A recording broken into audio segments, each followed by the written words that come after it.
ठाकुर पैघ के प्रणाम करै छी, छोट के प्यार दुलार आशीर्वाद। तलिया स्वरचित हमर एकटा भरदुतिया गीत सुनू, केहन लागत से जरूर कहब। नीक लागत तो चैनल सब्सक्राइब कर देब, आ जो बेजाय लागत से हमरा कहब तो हम अपन कनी सुधार करब ओहिमे। तो सुनल जाय जा।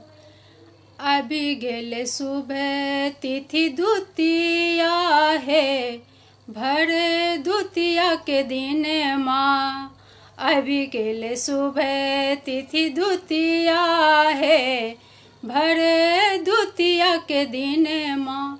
बहिन मिलनी पब अंगना है, भर दुतिया के दिन माँ।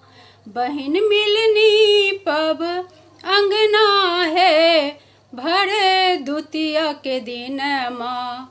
आबि गेले सुबह तिथि दुतिया है, भर दुतिया के दिन माँ।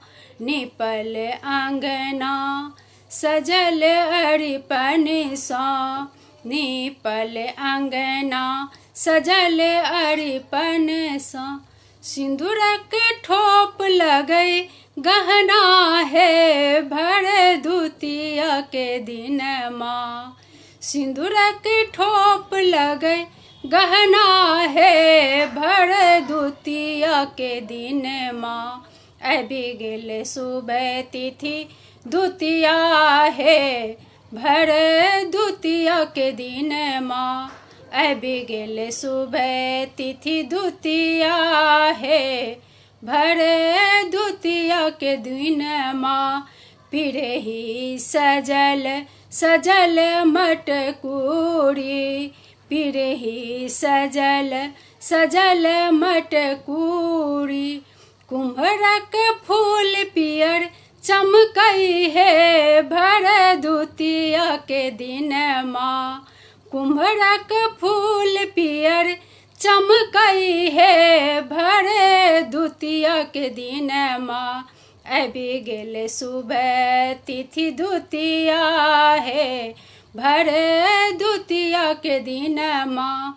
सजल पिरही भैया बैसाएबे, चानन ठोप सिर में लगाएब। सिंदूर पिठार घृति हाथी है, भर दुतिया के दिन माँ।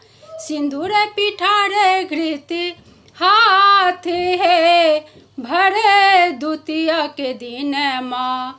आबि गेले सुबह तिथि दुतिया है, भर दुतिया के दिन माँ। पान सुपारी हाथ में राखब, पान सुपारी हाथ में राखब।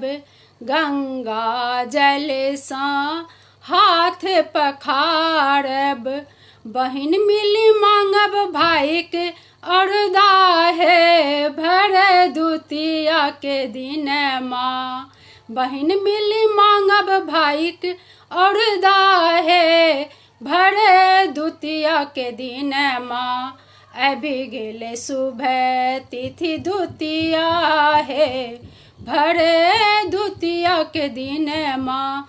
आबि गेले सुबह तिथि दुतिया है, भर दुतिया के दिन माँ।